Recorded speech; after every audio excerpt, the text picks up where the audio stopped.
Hi there, this is Diecast Channel and back to our reviews. We're going to review this 1969 Plymouth GTX Custom in this video. This car is made in a 1/8" scale by ERTL Collectibles American Muscle line. So if you like those cars, stay with me to the end of this video. Don't forget to subscribe in case you haven't subscribed yet. Give your thumbs up and share this video. That helps the channel a lot. Also, click the bell for news, so let's unbox this car and take a better look at its details. The 1969 Plymouth GTX, which was the top of the line of those Plymouth B bodies we had for the time. This particular car was a very successful muscle car at its time. It counted on very powerful engines such the Hemi 426. That would be the engine that equips this car. But this car has got a double carburetor, probably a couple 4 barrels, since this is a custom model. It also has custom mufflers and also an interior with different trims. This one has got a 4-spoke steering wheel, which is a custom wheel. This model car that's made by ERTL American Muscle, it's got a pretty good quality. It's a basic to intermediate model. It features this very attractive color that looks like bronze, copper, or gold, and it's got very nice metal flake in it. It's got trim around the window openings, which are not painted like the aluminum ones that are present in the real car, but those can be further detailed, and I intend to do so with a Sharpie as soon as possible.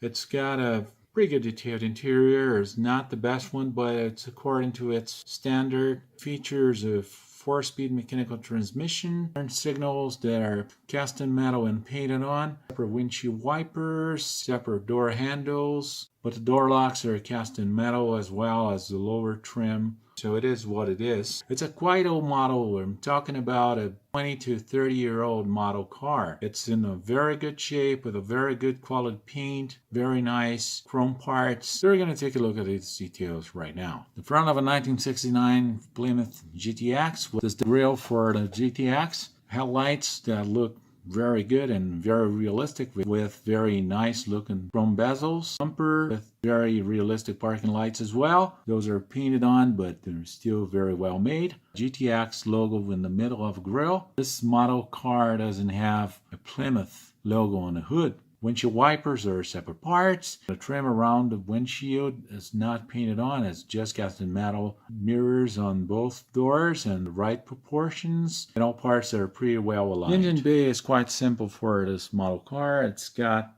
just a brake master cylinder, a very simple battery, the radiator with the radiator hose. It has no cables and wires. This is a 426 Hemi engine with silver valve covers that look like aluminum color rather than chrome, and also a silver intake manifold with the new carburetors that really look like the 2 4 barrels. Pretty decent radiator with a front panel and a pretty nice hood and pretty nice fitting for all parts. Simple hinges. They're not the correct ones, but they're interior okay. For this car, it's quite simple. It's all made in black parts, and it's got the textures to mock the carpet and the floor mat for the driver. On the driver's side, the cushions look pretty good.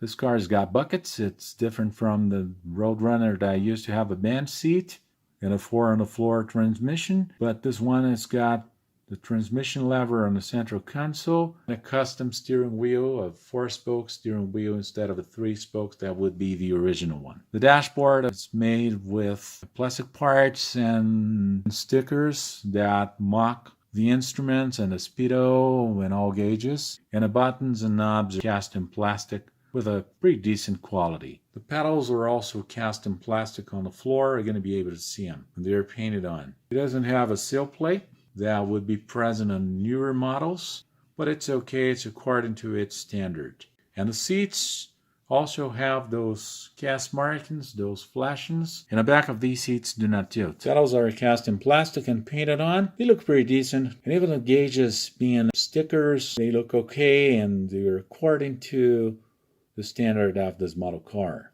Doors have simple hinges. From the passenger side, dashboard, it's quite simple, as well as stick shift that looks pretty simple. It's got some flashes. Central console looks okay, it looks pretty decent. And a black carpet that would be mocked by the plastic texture could be improved by taking the car apart and doing some further detail on it. It's still honest according to its standard. The rear end of a car that looks pretty nice. We've got this GTX trim on the tack lid. Tail lights are made in chrome with paint on them. They're not made of acrylic, but they still look very nice and pretty well fit and also pretty realistic. It doesn't have the dual exhaust in the rear. Exhaust tips go sideways. It's got a Plymouth logo on the trunk lid that's made with a decal. And the trunk lid is just cast in metal. It does not open for this model car. Rear window has got a pretty good transparency, and the trim around it, it's cast in metal. Just got to be painted on to be a little bit more realistic. The base of a car that's made with